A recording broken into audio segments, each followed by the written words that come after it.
How's it, guys? This is a tutorial for my latest trick, money to burn.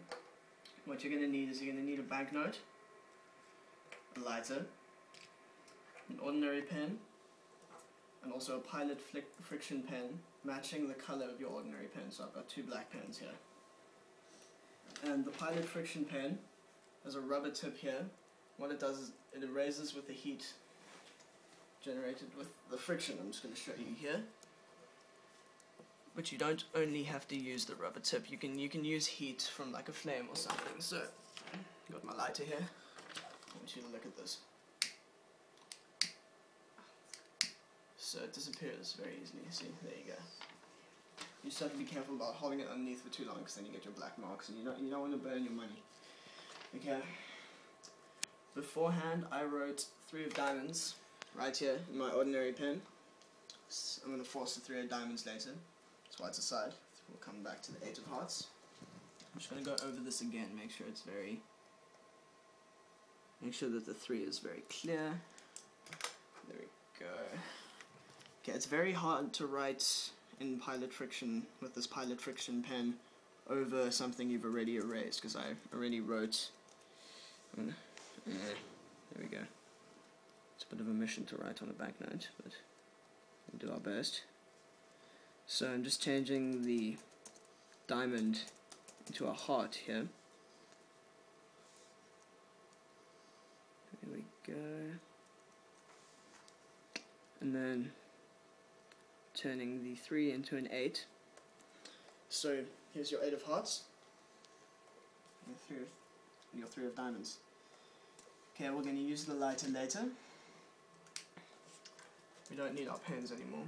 We're all finished with these. All you need really is, there's no gimmicks, you just need your ordinary deck of cards. You want to take firstly the 8 of hearts. You want to put the 8 of hearts face down on top, and then the 3 of diamonds. And for this trick, you're just gonna need to be able to do a simple slip force. You want to put these 3 fingers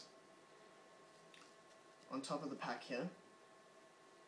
You want to put this finger, your pointing finger, you want to put it at the back so you can bend the cards nicely when you riffle through. So otherwise they're just, not very useful. And you're going to riffle through. Whenever your spectator tells you to stop, say here, you're going to pull this out very quickly, and that card, 3 of diamonds, is going to stick to these fingers. So they're going to end up with 3 of diamonds. Okay, so while they're looking at their card, you're going to take this again, you're going to put it back. Of course the 8 of hearts is on top. And while they're looking at your card, you're going to push it off with your thumb. Just push it off and make a break there. You see? And then while this is happening, you're going to have this folded up. You're going to tell them beforehand that you have a prediction written on here, and that you're going to burn it if the prediction is wrong. So you want your note here, and then you just say something like, yeah, we'll come back to that later. You got your lighter here, and you've still got your break under the 8 of hearts. And what you want to do is you want to take their card, the 3 of diamonds. You don't want to see it. You already know what it is, but you don't want them to show it to you. So now you've got a break under these 2 cards here, and then you say, so you're going to hold this break, and you're going to come back to this note. You're going to unfold it, and you're going to say, right, the 8 of hearts was your card, right? And then they're going to say no, because obviously their card is the 3 of diamonds, but you're going to say, but we just put your card face down on top of here, right? And you take it off, you do a double lift, and then there's the 8 of hearts. So they're already thinking, wait, what's going on? But you want to put this back, and you say, well, you sure it's not the 8 of hearts? And then you say, and then of course they're going to say no. So then you take your lighter and you say, okay, well, I said I would burn it because the prediction's wrong, so I'm going to burn it. Take your lighter, you move it under here very quickly, then there. Instantly it'll change to the 3 of diamonds, which is their card. And then you take the top card off. 3 of diamonds.